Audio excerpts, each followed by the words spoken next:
Il n'y a absolument pas d'effet, c'est vraiment une course-poursuite filmée dans les règles de l'art. Non mais vraiment, hein, c'est très très classique dans la façon de filmer. Après peut-être que ce qui vous a surpris c'est le nombre de plans, parce que j'ai utilisé énormément de caméras. On a tourné à 4-5 caméras en même temps pour avoir plus de choix et surtout pour rendre la course-poursuite plus impressionnante. En fait, c'est un conte. Et quelque part, le conte, on peut se permettre de tout faire. Parce qu'on peut se permettre de créer des choses qui n'existent pas, ça vient tout droit de l'imaginaire. J'ai beaucoup lu de contes de notre culture à nous, des contes bien imprégnés du monde arabe en fait. Et quelque part, il y a des choses extraordinaires. Et moi, je me suis dit, je vais me permettre de faire. Je pense que j'ai pas trop exagéré non plus. C'est-à-dire que, bien sûr, il y a des sabres, bien sûr, il y a une Cadillac, bien sûr, on peut se poser toutes ces questions-là, mais je pense que quand on sort dans la rue marocaine, les anachronismes, ils existent. Ce film, c'est pas une comédie, c'est vraiment un film d'aventure avec de temps en temps des petits clins d'œil, des petites choses où on peut sourire, où on peut, mais je veux dire, je suis loin de la comédie pure.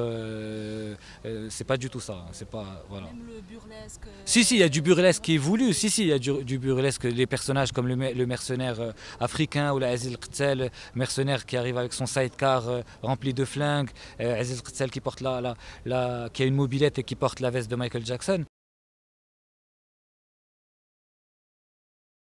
Ça a été un long casting, c'est ce qu'il faut savoir. C'est-à-dire que pendant un an, on a travaillé, que ce soit pour les cascadeurs.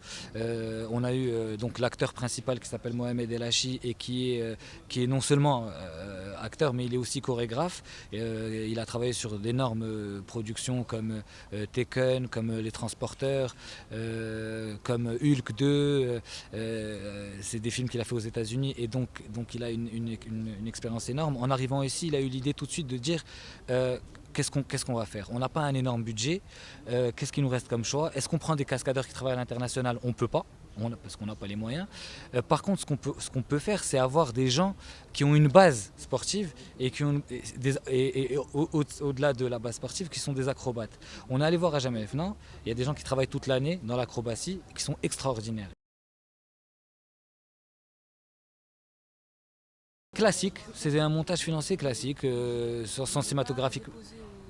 Si, on a eu un fonds d'aide du Centre cinématographique marocain et puis on a eu un financement des télévisions marocaines, enfin comme tout le monde.